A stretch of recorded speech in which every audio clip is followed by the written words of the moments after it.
Chapter 43 The Dragon Boat. Aunt Zelda was panicking. Where's the key? I can't find the key.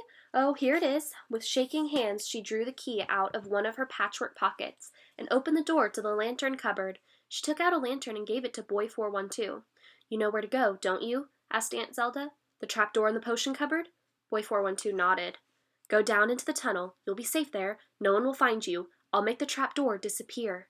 But aren't you coming? Jenna asked Aunt Zelda.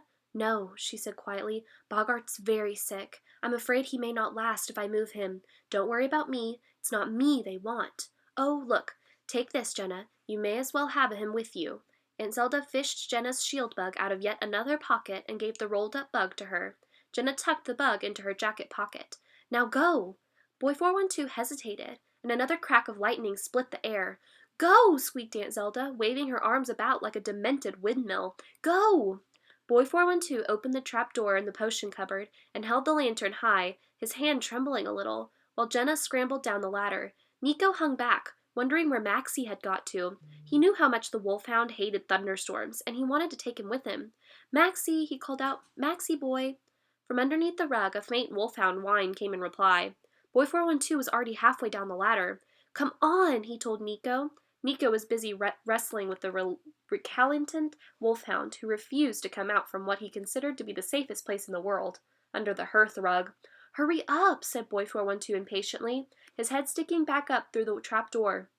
What Nico saw in that heap of smelly fur, Boy 412 had no idea. Nico grabbed hold of the spotted scarf that Maxie wore around his neck. He heaved the terrified dog out from under the rug and was dragging him across the floor.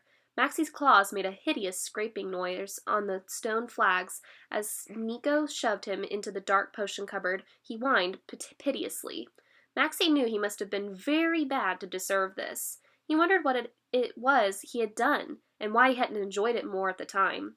In a flurry of fur and dribble, Maxie fell through the trap door and landed on Boy 412, knocking the lantern from his hand, putting it out, and sending it rolling away down the steep incline.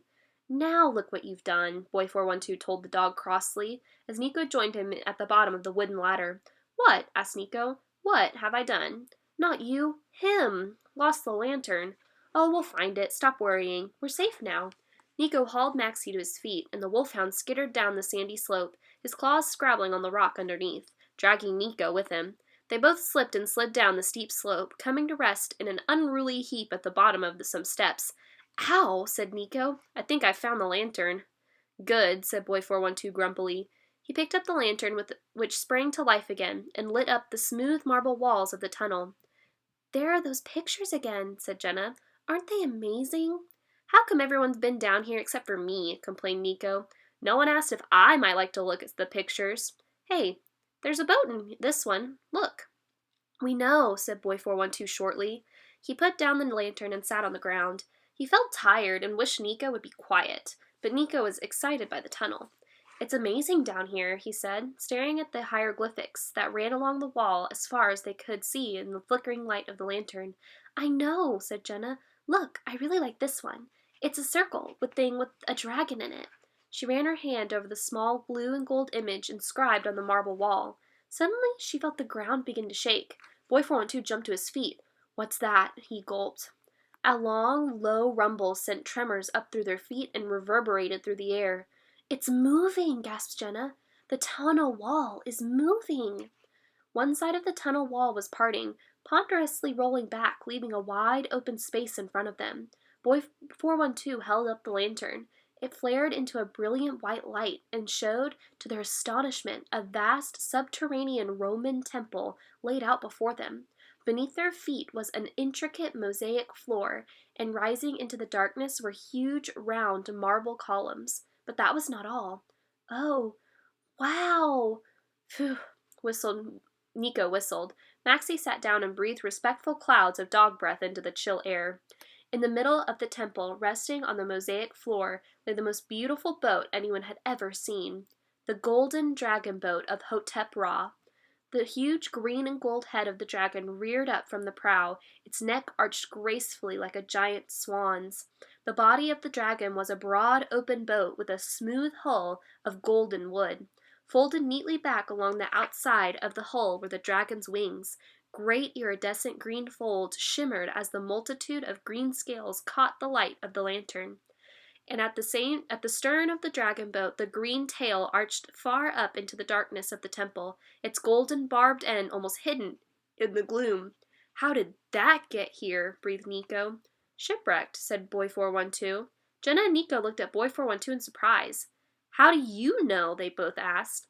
I read about it in 100 Strange and Curious Tales for Bored Boys. Aunt Zelda lent it to me, but I thought it was just a legend. I never thought the dragon boat was real, or that it was here. So, what is it? Asked Jenna, entranced by the boat and getting the strangest feeling that she had seen it somewhere before. It's the dragon boat of Hopetep Ra. Legend has it he was the wizard who built the wizard tower. He did, said Jenna. Marcia told me. Oh, well, there you are then. The story of Hotep Ra was a powerful wizard in a far country, and he had a dragon, but something happened and he had to leave quickly. So the dragon offered to become his boat, and she carried him safely to a new land. So, that boat is, or was, a real dragon? Whispered Jenna, in case the boat could hear her. I suppose so, said Boy 412. Half boat, half dragon, muttered Nico. Weird. But why is she here? She was wrecked off some rocks by the port lighthouse, said Boy 412. Hotep Ra towed her into the marshes and had her pulled out of the water into a Roman temple that he found on a sacred island. He started rebuilding her, but he couldn't find any skilled craftsmen at the port. It was a really rough place in those days. Still is, grunted Nico, and they're still no good at building boats either. If you want a proper boat builder, you come upriver to the castle. Everyone knows that. Well, that was what they told Hotep Ra, too, said Boy 412. But when this oddly dressed man turned up at the castle, claiming to be a wizard, they all laughed at him and refused to believe his stories about his amazing dragon boat. Till one day the queen's daughter fell ill, and he saved her life. The queen was so grateful that she helped him build the wizard tower. One summer, he took her and her daughter out to the Mara Marshes to see the dragon boat, and they fell in love with it. After that, Hotep Ra has had as many boat builders working on it as he wanted, and because the queen loved the boat, and she liked Hotep Ra too, she used to bring her daughter out every summer just to see how they were getting on. The story says the queen still does that. Oh, well, not anymore, of course. There was a silence. Sorry, I didn't think, muttered Boy 412. It doesn't matter, Jenna said, a little too brightly. Jenna went over to the boat and expertly ran his hand over the gleaming golden wood of the hull. Nice repair, he said. Someone knew what they were doing. Shame no one has sailed her since, though. She's so beautiful. He began to climb an old wooden ladder that was propped up against the hull. Well, don't just stand there, you two. Come and have a look. The inside of the boat was like no other boat anyone had ever seen. It was painted a deep lapis lazuli blue with hundreds of hieroglyphics running along the deck inscribed in gold. That old chest in Marcia's room at the tower, said Boy 412, as he wandered along the deck, trailing his fingers along the polished wood. It had the same kind of writing on it. Did it? Said Jenna doubtfully. As far as she remembered, Boy 412 had his eyes closed most of the time he was at the wizard tower. I saw it when the assassin came in. I can still see it now in my head, said Boy 412, who was often troubled with a photographic memory of the most unfortunate of times. They wandered along the deck of the dragon boat, past coiled green ropes, golden cleats and shackles, silver blocks of halyards, and endless hieroglyphics. They passed by a small cabin with its deep blue floors firmly closed, and carrying the same dragon symbol enclosed in a flattening oval shape that they had seen on the door in the tunnel. But none of them felt quite brave enough to open the doors and see what was below. They tiptoed past and at last reached the stern of the boat. The tail of the dragon, the massive tail arched high above them, disappearing into the gloom and making them all feel very small and a little vulnerable. All the dragon boat had to do was swish its tail down at them, and that, thought Boy 412 with a shiver, would be that. Maxie had become very subdued and was walking obediently behind Nico, his tail between his legs. He still had the feeling he had done something very wrong, and being on the dragon boat had not made him feel any better. Nico was at the stern of the boat, casting an expert eye over the tiller. It met with his approval. It was an elegant, smoothly carved piece of mahogany, carved so expertly that it fit into the hand as if it had known you forever. Nico decided to show Boy 412 how to steer. Look, you hold it like this, he said, taking hold of the tiller, and then you push it to the right so if you want the boat to go left, and you pull it to the left if you want the boat to go right. Easy. Doesn't sound very easy, said Boy 412 doubtfully. Sounds back to front to me. See, like this. Nico pushed the tiller to the right. It moved smoothly, turning the huge rudder at the stern in the opposite direction. Boy 412 looked over at the side of the boat. Oh, that's what it does, he said. I see now. You try, said Nico. It makes more sense when you're holding it yourself. Boy 412 took the tiller in his right hand and stood beside it as Nico had shown him. The dragon's tail twitched. Boy 412 jumped. What was that? Nothing, said Nico. Look, just push it away from you like this. While Nico was doing what he liked to do best, telling someone about how boats worked, Jenna had wandered up to the prow to look at the handsome golden dragon head. She gazed at it and found herself wondering why its eyes were closed. If she had a wonderful boat like this, thought Jenna, she would give the dragon 2 huge emeralds for eyes. It was no more than the dragon deserved. And then on impulse she wrapped her arms around the dragon's smooth green neck and laid her head against it. The neck felt smooth and surprisingly warm. A shiver of recognition ran through the dragon at Jenna's touch. Distant memories came flooding back to the dragon boat. Long days of convalescence after her terrible accident, Hotep Ra bringing the beautiful young queen from the castle to visit her on Midsummer Day. Days turning into months, dragging into years as the dragon boat lies on the floor of the temple and is slowly, so slowly put back together by Hotep Ra's boat builders. And each Midsummer Day the queen, now accompanied by her baby daughter, visited the dragon boat. The years wearing on, and still the boat builders have not finished. Endless, lonely months when the builders disappear and leave her alone. And then Hotep Ra becoming older and more frail. When at last she is restored to her former glory, Hotep Ra is still too ill to see her. He orders the temple to be covered over with a huge mound of earth to protect her until the day she will again be needed, and she is plunged into darkness. But the queen does not forget what Hotep Ra has told her, that she must visit the dragon boat each midsummer day. Every summer she comes to the island. She orders a simple cottage to be built for her ladies and herself to stay in, and every midsummer day she lights a lantern, takes it down into the temple, and visits the boat she has come to love. As the years go by, each successive queen pays a midsummer visit to the dragon boat, no longer knowing why, but doing it because her own mother did so before her, and because each new queen grows to love the dragon too. The dragon loves each queen in return, and although each one is different in her own way, they all possess the same distinctive, gentle touch, as does this one. And so the centuries pass. The queen's midsummer visits become a secret tradition, watched over by the succession of white witches who live in the cottage, keeping the secret of the dragon boat and lighting the lanterns to help the dragon through her days. The dragon dozes the centuries away, buried under the island, hoping one day to be released and waiting for each magical midsummer day when the queen herself brings a lantern and pays her respects. Until one midsummer day 10 years ago, when the queen did not come. The dragon was tormented with worry, but there was nothing to be done. Aunt Zelda kept the cottage ready for the advent of the queen, should she ever arrive, and the dragon had waited, her spirits kept up by Aunt Zelda's daily visit with yet another freshly lit lantern. But what the dragon was really waiting for was the moment when the queen would again throw her arms around her neck, as she had just done.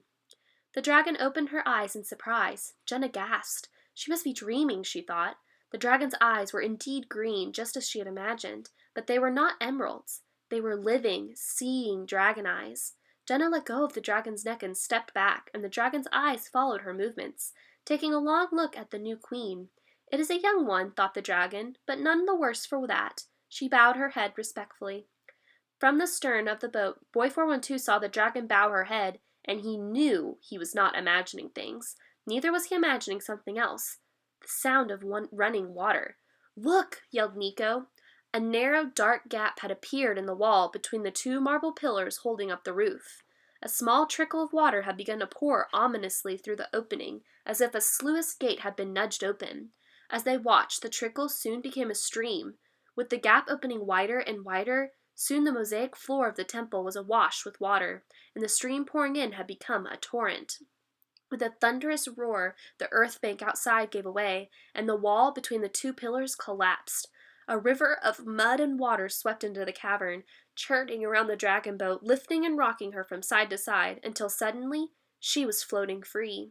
She's afloat, yelled Nico excitedly. Jenna stared down from the prow at the muddy water swirling below them, and watched as the small wooden ladder was caught up in the flood and swept away. Far above her, Jenna became aware of some movement. Slowly and painfully, with the neck stiff from all the years of waiting, the dragon was turning her head to see who, at last, was at the helm. She rested her deep green eyes on her new master, a surprisingly small figure in a red hat. He did not look anything like her last master, Hotep Ra, a tall, dark man whose gold and platinum belt would flash in the sunlight, glancing off the waves, and whose purple cloak would fly wildly in the wind as they sped together over the ocean. But the dragon recognized the most important thing of all. The hand that once held the tiller was magical. It was time to go at sea once more.